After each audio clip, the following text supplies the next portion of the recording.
Ibigin ka'y kasalanan.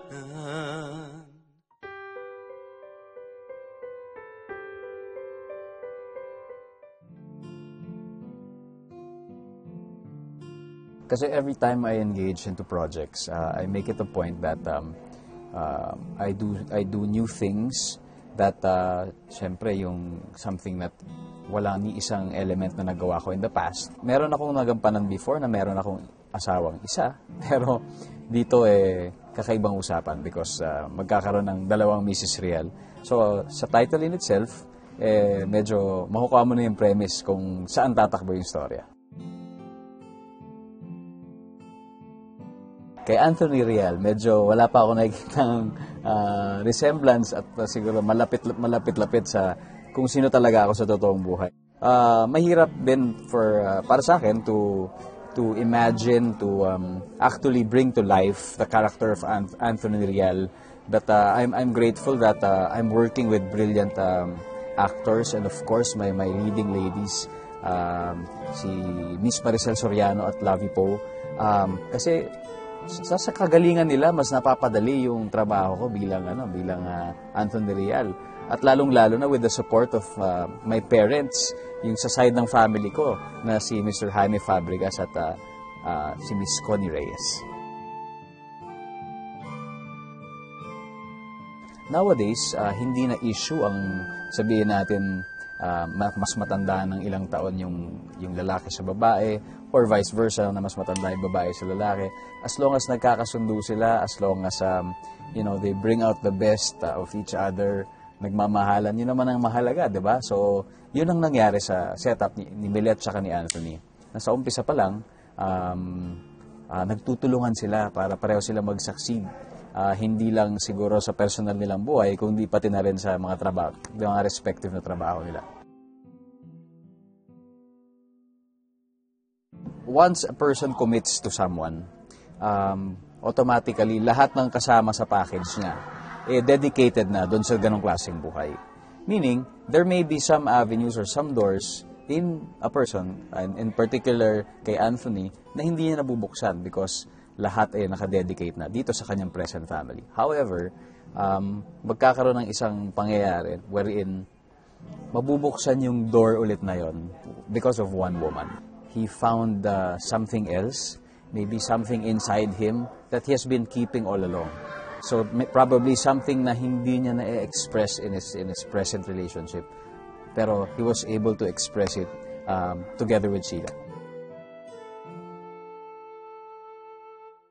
He has so much love, siguro inside him that was not enough just to share it with one family, one woman. Nagkataon that nagkaroon siya ng isa pa. Mali ang ginawa mo, pero ang tanong, anong gagawin mo doon sa kamalian mo? How will you move forward given itong sitwasyon na binuo mo na ginawa mo? And I think at the end of the day, lahat naman tayo, we will be judged according to how we stand up doon sa ating mga kamalian and how we will affect lives in the future. I think what sets us apart is that it is the story that tackles the commitment of a man with two women that he both loves. And siguro with not touching on any religious principles or kung anong-ano man na righteous, lahat to istorya ng tatlong tao na umibig, tatlong tao na nagkamali, and how they make the most out of the situation para maipagpatuloy ang kani-kaniyang mga buhay. Madaling sabihin ang tama at mali. Pero kapag nandoon ka na sa sitwasyon na yun, kung saan kailangan mo magdesisyon, walang ibang makakapag-explain nun, kundi yung mismong taong nandun. And for whatever it is, he may have the most valid reasons, pero mali man o hindi, ginawa niya. Ang importante, paninindigan niya. Nagkataon lang siguro kung regular halimbawa, kasi syempre regular mo nakikita, regular mo nakakasama, you share the same objective, meron kayong parehong task. So, mas greater lang yung chance na makahalubilo mo yung taong yun. Tingin ko mararamdaman mo yun. Kasi the more you look into signs, ang nangyayari, ikaw pa ang praning. But once you feel it, naturally, yung katotohanan, lulutang at lulutang sa harapan mo. Fair naman siguro yung ang Panginoong Diyos, di ba? To let you know, maaring hindi lang kaagad.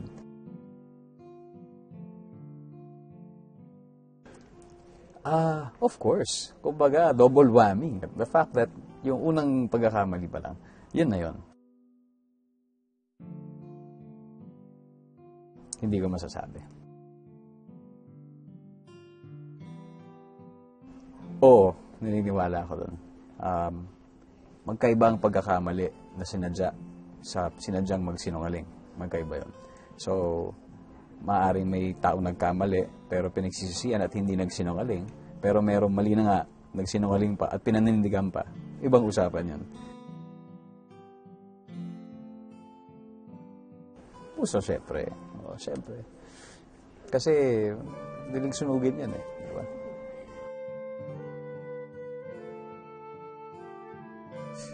Kung pagbabasihan ko sa character ni Anthony Rial, posibleng-posible. Personally ako hindi. Hindi. Ang ibigin ka'y kasalanan, hayaan mo silang ako ay husga.